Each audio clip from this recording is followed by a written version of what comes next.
تخيلي معايا المشهد ده. الساعة 2 بالليل وانتي قلقانة مش عارفة تنامي رغم ان انتي سايبة الموبايل بقالك نص ساعة، وفجأة مسكتيه عشان تبصي في شات قديم كان عندك، تبصي على كلمتين حلوين قالهم من سنة، وبعد كده تخرجي تشوفي على الواتساب اللاست سين بتاعه، وتفضلي تسألي نفسك يا ترى بيكلم مين، يا ترى نام، طب هو عايش حياته عادي دلوقتي، طب انا ازاي مش عارفة اعيش حياتي، هو ازاي نسيني. المشكلة مش هنا، المشكلة إنِك الصبح قدام صحابك بتبقي عاملة زي الست القوية جدًا اللي لا تُقهر، وبتقولي أنا نسيت أصلًا، بس أول ما الليل يليل بتتحولي لضحية التعلق المرضي. هي مساء الخير بودكاست لك الساعة 7 مع نور كل تلات وخميس.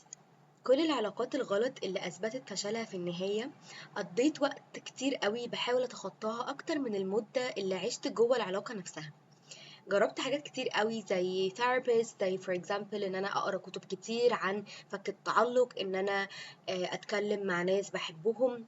آم، بس للأسف في الآخر هتلاقي حقيقة كده واضحة، هي إن اللت والعجن كتير، وكتير جدا الناس بتحاول تتفلسف أو إن هما بيحاولوا يساعدوكي فعلا، بس هما بيدوكي البرسبكتيفز بتاعتهم، البوينت اوف فيوز بتاعتهم، بيدوكي آرائهم هما أو تجربتهم هما، بس مفيش حد بيدي طريقة حقيقية ازاي الواحد يقدر يفك التعلق ده.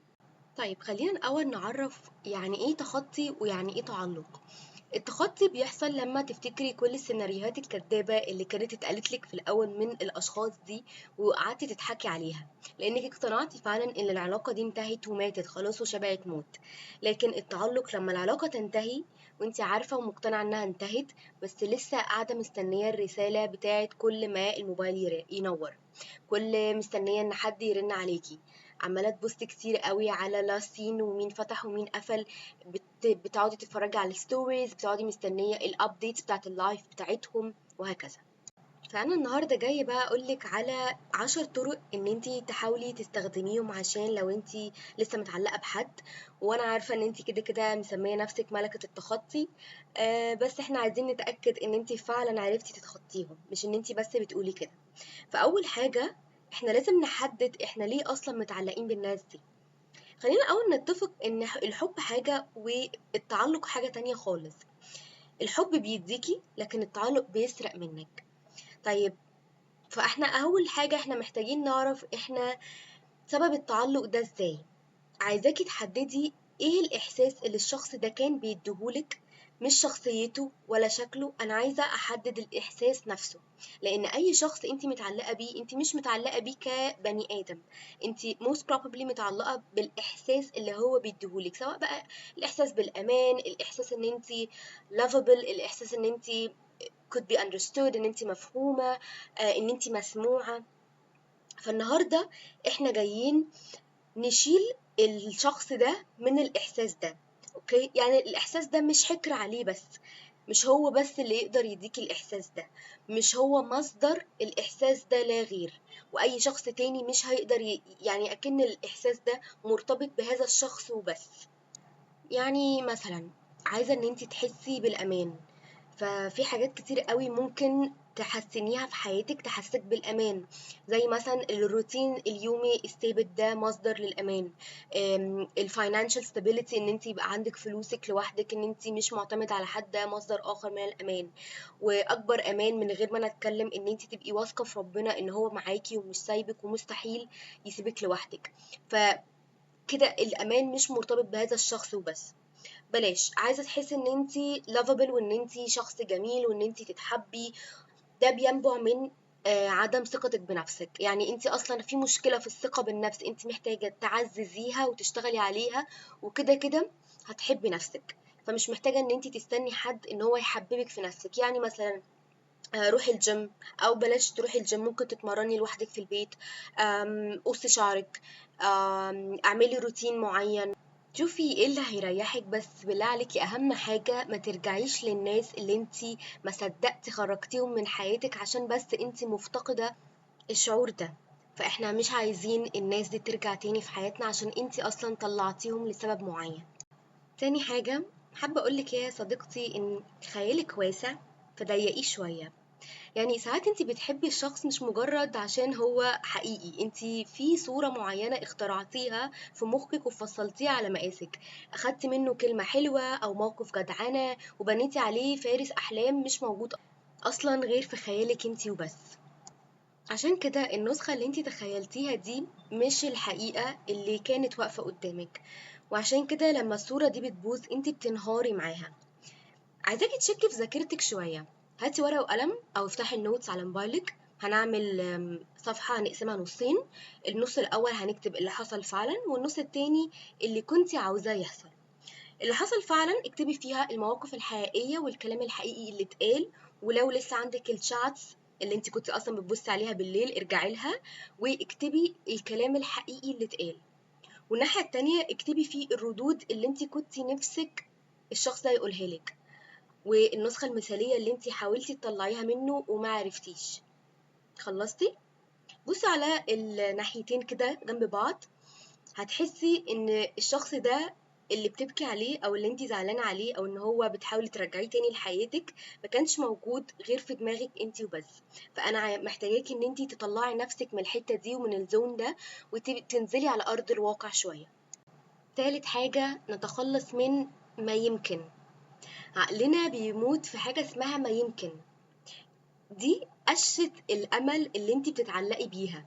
كل مرة تسألي نفسك يا ترى بيفكر فيا دلوقتي، ما يمكن يكون مستنيني، ما يمكن مستنيني أنا اللي أبدأ، فأنا ممكن أبعتله وأشوف هيرد عليا ولا مش هيرد عليا. انتي هنا بتفترضي إن هو أصلا بيحبك، ويمكن يكون بيحبك فعلا على فكرة، بس الحب مش كفاية. ولأن لو هو بيحبك كفاية ما كانش هتبقي قاعدة دلوقتي بتسمعي الكلام ده. فالعقل لو لقى 1% بس هوب أو 1% أمل، عادي جدا هيعيش عليه شهور وسنين. وانا احب ان انا اقول لك ان انا شخصيا كنت في مكانك، وانا مش احسن منك وفي اي حاجه. وزي ما قلنا ان البودكاست دي مجرد اراء شخصيه ممكن تتفقي او تختلفي معاها، بس انا عايزاكي ان انتي توقفي حتة ما يمكن دي، ان انتي ترجعي تاني على ارض الواقع، وكل الاسئلة اللي انتي بتسأليها لنفسك وكده كده ما عندكيش اجابات لان انتي مستنية الاخر يرجع. زي مثلا بيفكر فيا تقومي كاتبة لا مش بيفكر فيا، هيرجع، لا مش هيرجع. اقنعي نفسك واقفلي السيرة دي تماما. رابع حاجة، ابعدي عن الاماكن اللي بتفكرك بيهم. جسمك وعقلك بيحتفظ بالأماكن. ممكن الأماكن دي تكون على فكرة بسيطة جدا وكنتوا بتقعدوا فيها وبتتبسطوا وبتشربوا فيها حاجة بسيطة، بتقعدوا ترغوا فيها.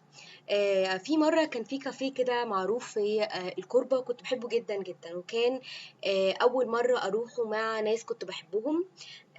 وطبعا دلوقتي أنا قطعت علاقتي بيهم. الكافي شوب ده كان في مشروب معين هناك بنشربه مع بعض، والكافي شوب نفسه كان أول مرة نروحه مع بعض. انا فضلت بعد ما علاقتي بيهم اتقطعت ان انا ما اروحش الكافي شوب ده بالذات، رغم ان هو ليه برانشز كتيره.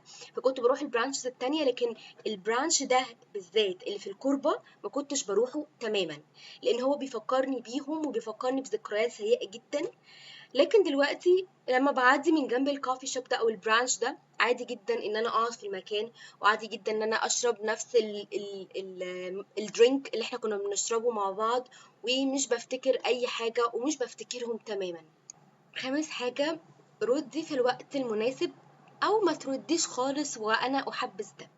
انا مش عارفة ليه انتي اصلا لحد دلوقتي الناس دي معاكي ما عملتلهمش بلوك او ما شلتهمش اصلا من حياتك، ولسه عندك امل ان هما ترجع العلاقات بينك وبينهم. لو لسه في تواصل بينكم، او انت من النوع اللي بيدي لايكس على الفيسبوك انستجرام whatever، بلاش تردي فورا. انا عارفه ان ايدك بتاكلك اول ما النوتيفيكيشن بتجيلك او بتظهر لك، لان انت غصب عنك ده اللي انت اتعودتي عليه، فانا مش بلوم عليكي خالص. بس انا عايزاكي تعرفي وتديهم الاحساس ان انت مش متاحه 24 ساعه زي ما كنتي. لو انت كنت بتديهم الاحساس ده، وان هم يبعتوا لك حاجه او ما يبعتوش، ان هم يعملوا لايك او ما يعملوش، ان هم تتكستي، ان هم يسيبوا لك مسج، ان هم يقولوا لك اي حاجه ابديتس عن حياتهم، دي حاجه ما تفرقش معاكي. سادس حاجه، اكتبي وما تبعتيش. المشاعر اللي انتي كاتماها دي مشاعر لجات جدا على فكرة، لان انتي بني ادمة، وفي النهاية الإحساس ده مش بتاعك، مش انت اللي بتحكمي في القلوب دي. فعشان كده لو انت عندك كلمتين نفسك تطلعيهم عشان ما تنفجريش، افتحي النوت، افتحي الجورنالز بتاعتك اللي احنا اتفقنا تبقى عندك، اكتبي فيها اي كلام نفسك تقوليه، سواء كلام نيجاتيف سواء كلام قاسي نفسك تردي عليه بيهم او تقولي لهم انتوا ليه اذيتوني. اوعي تستني كلوجر، اوعي تطلبي منهم كلوجر، اوعي تروحي للشخص اللي اذاكي وتقولي له اذيتني ليه، لان النتيجة والاجابة صدقيني ما هتعجبك. فبدل ما تبعتي اي حاجة، اكتبي كل اللي انت حاسه بيه من غير ما تعملي فلترنج لاي حاجه. وبليز تاني اوعي تبعتيها. سابع حاجه، بطلي تكدبي على نفسك، وبليز لو سمحتي واجهي نفسك بالحقيقة. الذاكرة بتاعتنا تقريبا فلاترها كلها بايظة، بتطلع اللحظات الحلوة وتكبرها جدا جدا، وبتبعد خالص الأيام الوحشة اللي هم والأحاسيس الوحشة اللي هم حسسونا بيها. مثلا إحساس إن أنت قليلة، إن أنت ملكيش قيمة.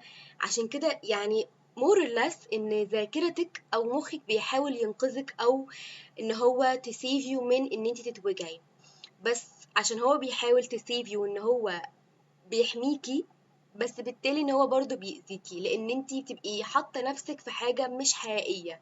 هما اذوكي بس انتي عايزه تكدبي على نفسك وتقولي ان هما ما اذوكيش.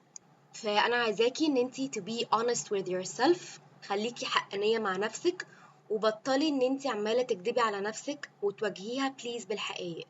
8، خليكي انانيه. انت عارفه ان انا اكتشفت ان الناس كتير قوي مؤخرا، انا ما كنتش واخده بالي من كده، بس هما they put themselves first. يعني الناس مش بتعاملك بنفس المعامله اللي انت بتعامليهم بيها.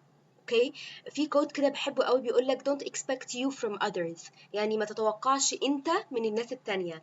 فمؤخرا لما بديت الاحظ تعاملات الناس، لقيتهم ان هما ما فيش حد يعني ما فيش حد ان هو بيساكريفايس himself عشانك، ما فيش حد ان هو بيحطك الاول، كل الناس بتحط نفسها الأول. فلو انتي هيتقال عليكي ان انتي هتبقي أنانية لو حطيتي نفسك الأول، فأنا بقولك بليز خليكي أنانية وبجدارة كمان. بليز خليكي أنانية وحطي نفسك الأول وركزي على نفسك. 9، بينك وبين نفسك اشكريهم. أنا عارفة إن الموضوع هيبقى يبان مستفز جدا، بس أنا محتاجاكي بجد تشكريهم، تشكريهم على اللسنز اللي هم علموها لك، ومن غير ما هم يعلموها لك ما كنتيش ابدا اتعلمتي. بسبب اللي هم عملوه انتي بقيتي عارفة انتي مش عايزة ايه في علاقاتك الجاية. وعلى فكرة الشكر مش ضعف خالص، الشكر معناه ان انتي ما بقيتيش اصلا emotionally attached to them، انتي ما بقيتيش مرتبطة عاطفيا بيهم، بالعكس انتي لا بقيتي تحبيهم ولا بقيتي تكرهيهم. على فكرة الحب مش عكس الكره، الحب عكسه اللامبالاة، ان انت neutralize your feelings، انت مش حاسة تجاههم لا بحب ولا بغضب ولا بكره. 10 حاجة، تقبلي ان انت ممكن تفتكري ذكريات معينة والذكريات دي make you smile، عادي جدا ان الذكريات دي ساعتها بترجعك احاسيس معينة كنتي تشعري بيها، سواء مثلا خروجات كنتي بتخرجيها فكان بتحصل حاجة فبتخليكي تبتسمي، حاجة شفتيها في فيلم فكرتك بيهم فضحكتي. دي على فكرة مش حاجة وحشة خالص، بالعكس ده معناها ان انتي خلاص بقيتي توصلي لحتة الهيلينج، ان انتي الذكريات لما تفتكريها او الاحاسيس لما تحسيها ما بقيتيش بتحسي بوجع زي الاول خالص، بالعكس انتي زي ما قلنا كده لا بتحسي بوجع ولا بتحسي بأي حاجة غير ان انتي you just smile، يعني حاجة بتبسطك كده، حاجة بتخليكي تضحكي، لكن مش بتدخل في قلبك وتوجعك. وفي النهاية عايزة اقولك ان انتي بشر واحنا كلنا بشر، والبشر بيحبوا عادي جدا، بس ملكة التخطي بتعرف تحب من غير ما تتوجع زي ما اتوجعت قبل كده. لو انتي وصلت لحد هنا فشكرا جدا جدا، وما تنسيش تعملي لايك وسبسكرايب عشان نتكلم اكتر مع بعض في بودكاست لاكي الساعة 7 مع نور.